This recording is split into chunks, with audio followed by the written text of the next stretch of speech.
Hey everybody, Freezing Inferno here, welcoming you back to Let's Play Mega Man 9. We're going to load up our save file and we're going to take on the next two Robot Masters. We're going to take on Plugman next, who's weak to Jewel Man's Jewel Satellite. Look at this man. Very electric. The first electric-based Robot Master since Sparkman back in Mega Man 3. There have been gods with electric weapons like Cloud Man and Clown Man, but this guy's the first really electric-themed one.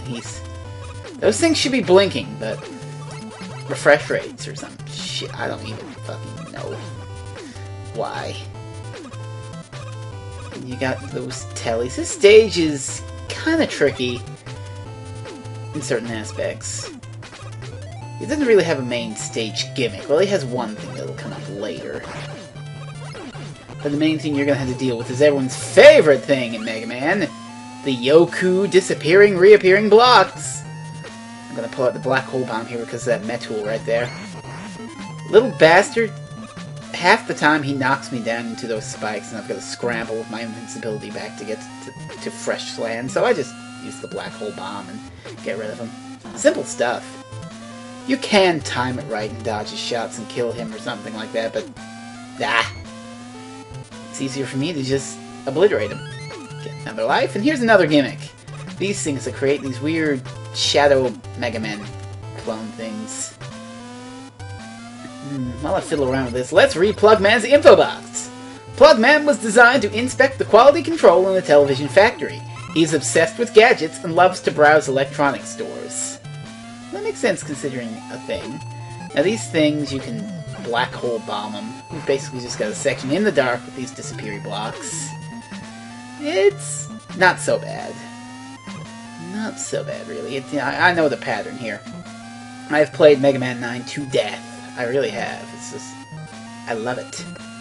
The music is good, and... well...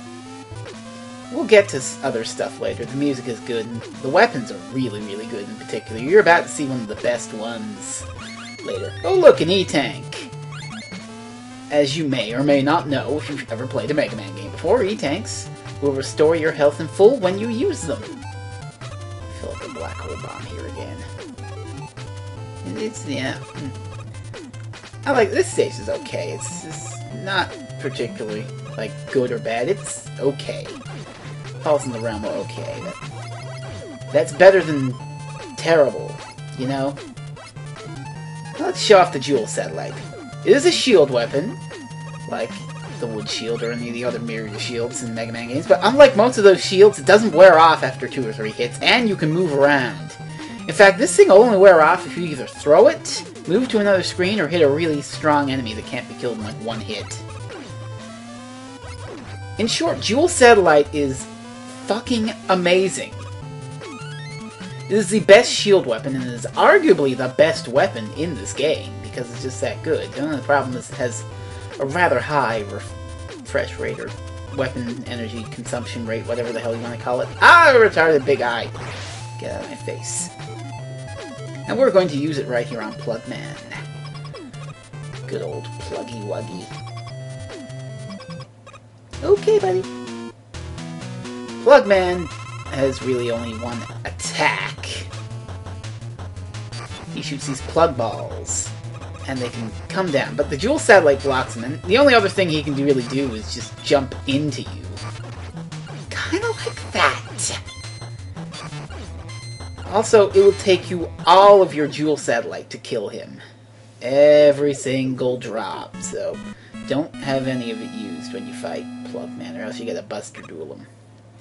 But we beat Plugman. It wasn't that hard. Not really.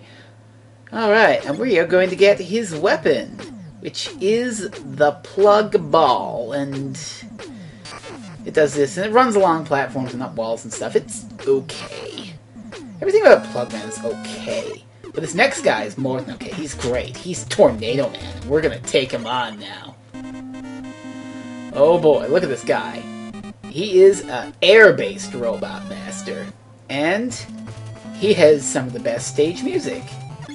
Like, I rank this up with Galaxy Man as my favorite tune of Mega Man. That was a bit of a bout there, but...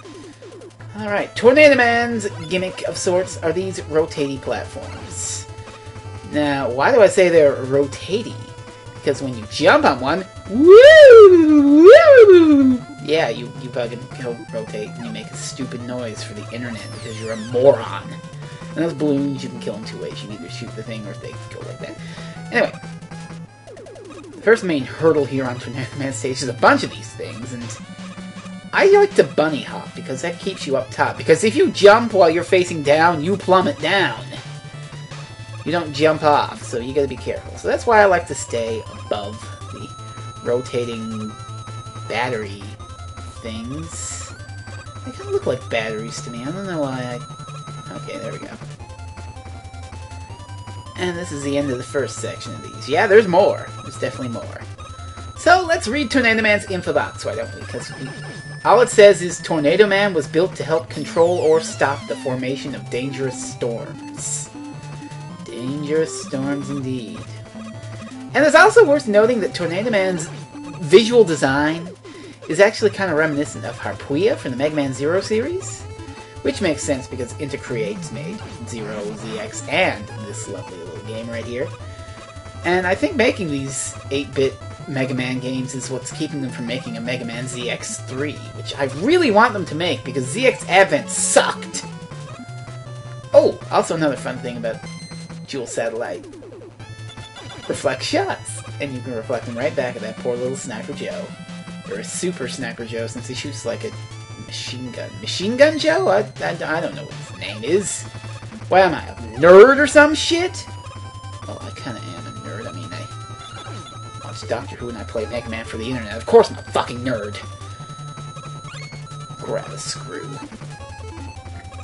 Oh wait, I shouldn't have switched to the Rush Coil because we're coming to the rain.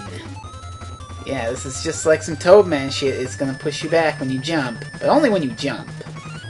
And up there is a secret E-tag. See, I've got two now. Isn't that nice? Isn't that great?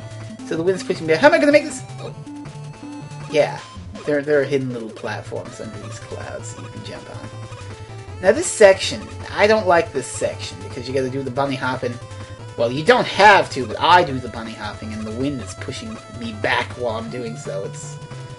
But I made it. That's the important thing. Alright, final stretch of Tornado Man stage. This time, the rain is pushing us to the right. Throw on your Dual Satellite and just platform like mad. Don't worry about these fucking umbrellas. Hell, if you move fast enough, the umbrellas aren't even going to touch you, but I just throw it on for safety's sake. It'll last this whole screen. And we get through the door. Alright, switch to Plug Ball because Tornado Man's totally weak to it. And let's see what we got here. Alright, so Tornado Man's kind of like Plug Man, that he only has his signature attack and then his other attack is Contact. Basically just his Tornado Blow, which shoots these tornadoes up and gives you an extra bit of lift to your jump. And I no damaged him, and he dropped a gear.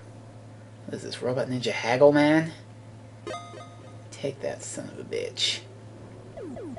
Alright. So that's Tornado Man down. We've taken out 2 Robot Masters. Just like I said we would. And those spikes. I don't think I've ever been hit by those spikes in the Tornado Man fight. Ever. So, we're getting his weapon. The Tornado Blow. This thing is a big screen clearer, and it also gives you an extra boost to your jump. You'll see more of it as we go along. But we are going to save on an extra slot just in case. I'll see you guys next time for our Mega Man 9. Until then, later Gators!